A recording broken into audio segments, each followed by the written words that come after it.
Tu veux te venger. Quelqu'un t'a trahi, humilié, rabaissé. Quelqu'un a piétiné ta confiance, joué avec ton cœur ou détruit ta réputation. Et tout en toi réclame justice. Pas demain, pas plus tard, maintenant. Tu veux qu'il paie. Tu veux lui faire mal. Tu veux lui rendre ce qu'il t'a fait. C'est normal, c'est humain. Mais ce n'est pas ce que Dieu veut. Et dans cette vidéo, on va voir ensemble ce que la Bible dit, ce que Dieu dit, et pourquoi sa justice est bien meilleure que ta vengeance. On va aussi explorer comment la vengeance peut détruire intérieurement celui qui la nourrit, bien plus que celui contre qui elle est dirigée. La vengeance, c'est ce réflexe instinctif qui surgit quand on souffre. Quand on a été blessé profondément, notre cœur crie « Je veux qu'il souffre comme moi ». Mais la Bible nous avertit que ce chemin est un piège. Proverbe 24-29. Ne dis pas « Je lui ferai comme il m'a fait, je rendrai à chacun selon ses œuvres ». Le monde t'encourage à te venger. Les films, les chansons, les réseaux sociaux te disent « Ne te laisse pas faire, frappe plus fort ». Mais Dieu te dit autre chose. Il t'invite à un autre chemin, pas celui de la faiblesse, mais celui de la vraie force. Dieu n'ignore pas ce qu'on t'a fait. Il a vu, il a entendu, et il ne minimise pas ta douleur. Mais il te dit, Romains 12-19, ne vous vengez point vous-même, bien-aimés, mais laissez agir la colère de Dieu, car il est écrit, à moi la vengeance, à moi la rétribution, dit le Seigneur. Cette phrase est puissante. Elle veut dire, Dieu se vengera pour toi, pas avec haine, mais avec justice, pas dans la précipitation, mais au bon moment, pas selon ton émotion, mais selon sa sagesse parfaite.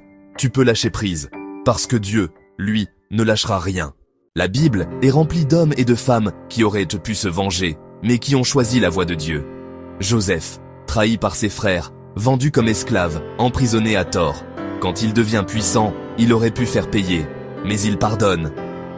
David, poursuivi par le roi Saül, menacé de mort.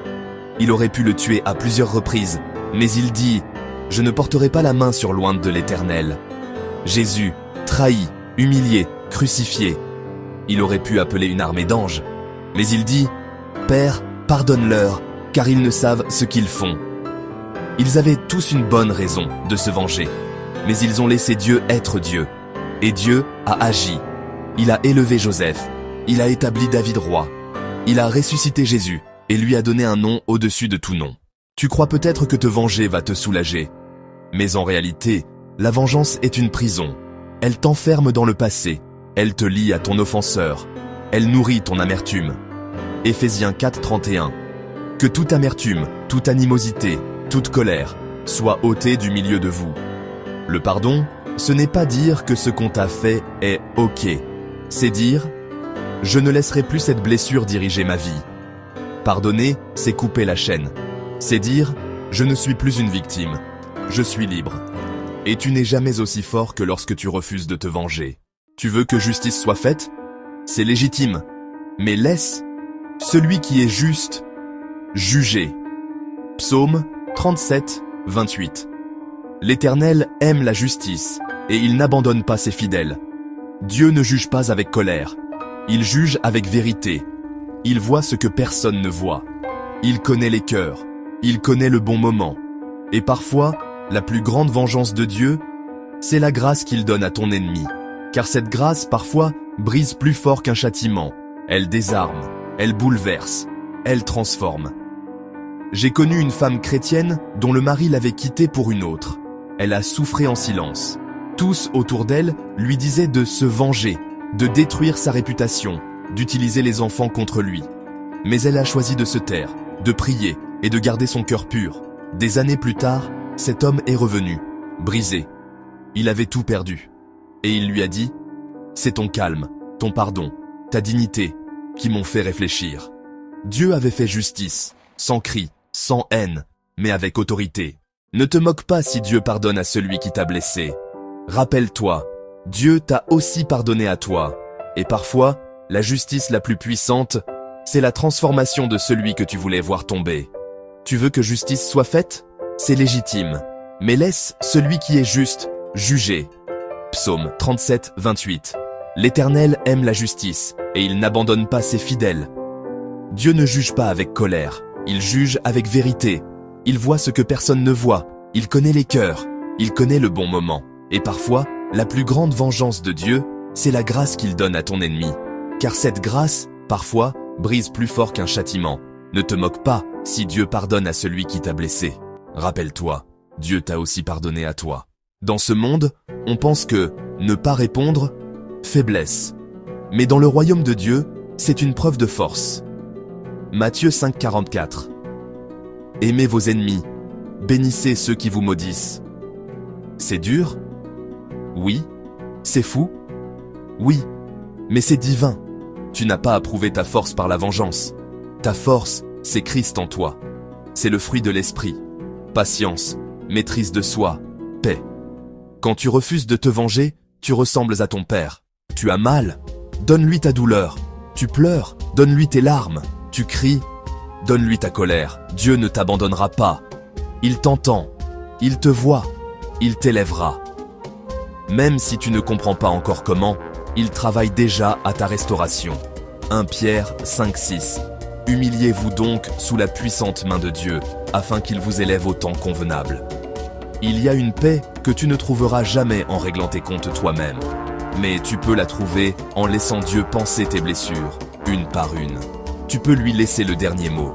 Et crois-moi, quand Dieu parle, même l'enfer se tait. Regarde la croix. C'est là que Jésus a pris sur lui toute injustice. Il n'a pas crié vengeance. Il a offert le pardon. Et 3 jours plus tard, il est sorti du tombeau avec la victoire. Si tu veux guérir, laisse Dieu guérir à sa manière. Parfois, ce n'est pas rapide. Parfois, tu ne verras pas de résultat immédiat. Mais jour après jour, il reconstruit ce qui a été détruit. Il restaure ton cœur. Il prépare une élévation que ta vengeance aurait empêchée. Et pendant qu'il te relève, il agit aussi sur l'autre. Par sa justice, par son timing, par sa gloire. Ne perds pas ton énergie à frapper les murs de ton passé. Lève les yeux. Fixe-les sur celui qui te relève. Laisse Dieu réparer ce que tu ne peux pas contrôler. Laisse Dieu écrire la fin de l'histoire. Tu as mal? Donne-lui ta douleur. Tu pleures? Donne-lui tes larmes. Tu cries? Donne-lui ta colère. Dieu ne t'abandonnera pas. Il t'entend. Il te voit. Il t'élèvera. 1 Pierre 5,6. Humiliez-vous donc sous la puissante main de Dieu, afin qu'il vous élève au temps convenable. Ne perds pas ton temps à vouloir détruire ceux qui t'ont détruit. Construis avec Dieu. Et regarde-le te relever mieux que tu ne l'imaginais. Seigneur Jésus, je viens à toi avec mon cœur blessé. Tu vois ce qu'on m'a fait. Tu connais la douleur. J'ai voulu me venger. J'ai voulu faire justice moi-même. Mais aujourd'hui, je dépose cette vengeance à tes pieds. Je te fais confiance. J'ai foi que tu agiras, à ta manière, au bon moment. Restaure mon cœur. Apaise ma colère. Donne-moi la paix. Et remplis-moi d'un pardon qui me rend libre. Au nom de Jésus. Amen. Tu veux te venger? C'est humain. Mais Dieu te propose mieux. La paix, la liberté, la justice véritable. Laisse-le agir. Laisse-le te défendre. Dieu se vengera pour toi. Et pendant qu'il agit, toi, vis. Aime. Avance. Grandis.